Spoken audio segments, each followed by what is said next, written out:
اہل کوفہ نے نہ صرف ان کی مدد سے ہاتھ کھینچ لیا بلکہ وہ اس لشکر میں شامل ہو گئے جو سیدنا حسین رضی اللہ عنہ کے خلاف لڑائی میں آئی اور انہیں قتل کیا۔ والی کوفہ و بصرہ عبید اللہ بن زیاد ایک ظالم اور بدنیت حکمران تھا اور اہل بیت سے نفرت کرتا تھا۔ اس نے سیدنا حسین کی تمام پیشکشیں ٹھکرا دی تھیں اور ان کے قتل پر خوش ہوا تھا۔ لشکر کوفہ اور اس کا قائد میں کوفہ کے وہ عمائدین بھی شامل تھے جنہوں نے سیدنا حسین رضی اللہ عنہ کو خط لکھے تھے کہ وہ ان کی مدد کریں گے، لیکن انہوں نے سیدنا حسین کو دھوکہ دیا اور ان سے لڑائی کی۔ جہاں تک عمر بن سعد کا تعلق ہے تو اس نے لشکر کوفہ کی قیادت کی تھی کیونکہ اس کو رے کی امارت کا لالچ تھا۔ سنان بن انس نخع نے سیدنا حسین رضی اللہ عنہ کو نیزہ مار کر شہید کیا اور ان کا سر الگ کیا تھا، اور شمر بن ذی الجوشن نے سیدنا حسین پر آخری حملے کا حکم دیا تھا۔ خولی بن یزید امجی نے سیدنا حسین رضی اللہ عنہ کا سر ابن زیاد کو پہنچایا تھا۔ یزید اس امر پر قادر تھا کہ وہ سیدنا حسین کو قتل نہ کرنے کے سخت احکامات جاری کرتا، لیکن اس نے ایسا نہ کیا۔ اس کا ایک قصور یہ بھی ہے کہ اس نے قاتلین حسین کو کچھ نہ کہا۔ یوں یزید کو عرض کربلا پر ہونے والی خونریزی سے بری قرار نہیں دیا جا سکتا۔ جہاں تک اس روایت کا تعلق ہے کہ یزید کو سیدنا حسین رضی اللہ عنہ کی شہادت پر دکھ ہوا تھا، اگر یہ روایت صحیح ہے تو بھی یزید کا قصور کم کرنے کے لیے یہ کافی نہیں۔ آخر مجرمان کو سزا کیوں نہ دی گئی جن میں عبید اللہ بن زیاد ناصبی سرفہرست تھا؟ امام ابن تیمیہ نے لکھا، اگرچہ یزید نے سیدنا حسین کے قتل پر افسوس کا اظہار کیا تھا، لیکن اس نے سیدنا حسین کی مدد نہ کی، نہ ان کے قاتلین کو قتل کرنے کا حکم دیا، نہ ان سے قصاص لیا۔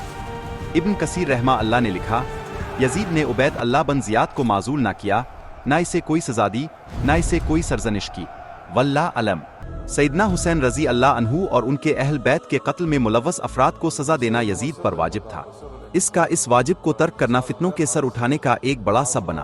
ابن تیمیہ رحمہ اللہ نے لکھا، سیدنا حسین رضی اللہ عنہ کا قتل اور ان سے پہلے سیدنا عثمان رضی اللہ عنہ کا قتل اس امت میں فتنوں کے پیدا ہونے کا بہت بڑا سبب تھا۔ ان دونوں کے قاتلین بدترین لوگ تھے۔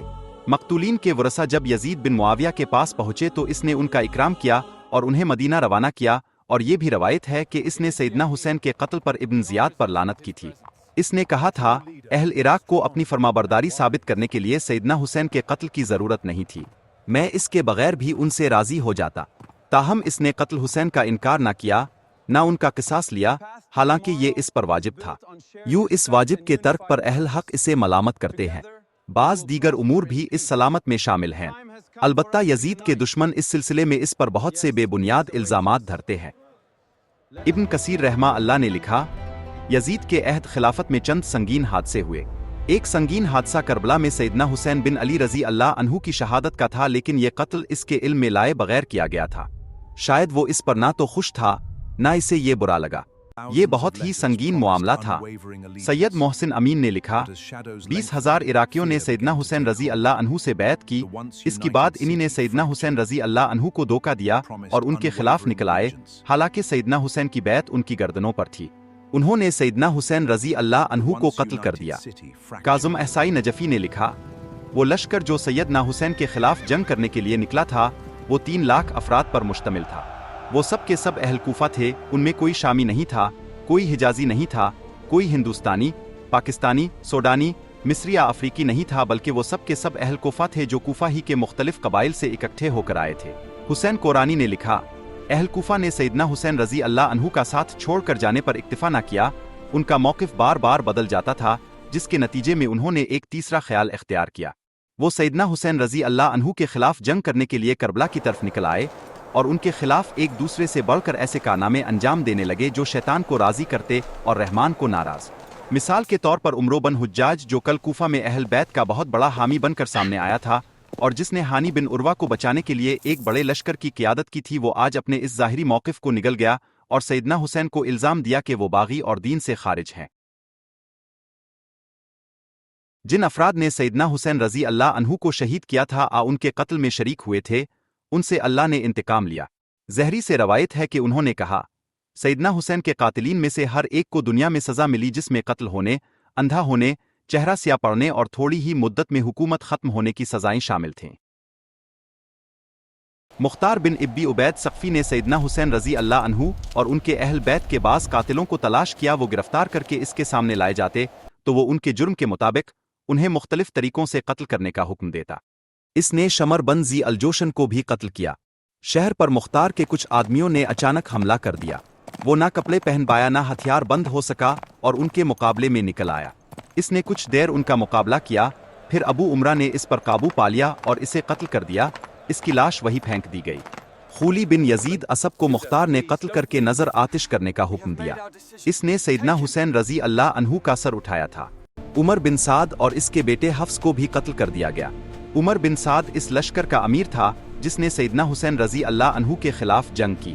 مختار نے سنان بن انس کو بھی تلاش کروایا جس کا یہ دعویٰ تھا کہ اس نے سیدنا حسین رضی اللہ عنہ کو قتل کیا تھا۔ وہ نہ ملا تو مختار نے اس کا گھر مسمار کروا دیا۔ مختار نے حکیم بن طفیل تائی کو بھی قتل کروا دیا جس نے سیدنا حسین کو دل پر تیر مارا تھا۔ اسی طرح اس نے عمر بن صبح صدئی کو بھی قتل کروایا۔ مختار نے قاتلین حسین کو تلاش کیا، اسے عبید اللہ بن اسد جہن اور مالک بن نصیر کندی کا بتایا گیا۔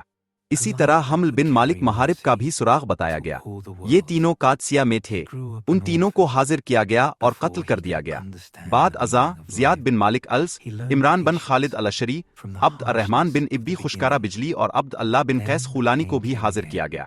سیدنا حسین رضی اللہ عنہ کے پاس جو زعفران تھی وہ ان لوگوں نے لوٹی تھی۔ مختار نے انہیں بھی قتل کر دیا۔ عبد الرحمن بن طلحہ اور عبد اللہ بن وبیب ہمدانی کو پکڑ کر لایا گیا۔ مختار نے ان دونوں کو قتل کر دیا۔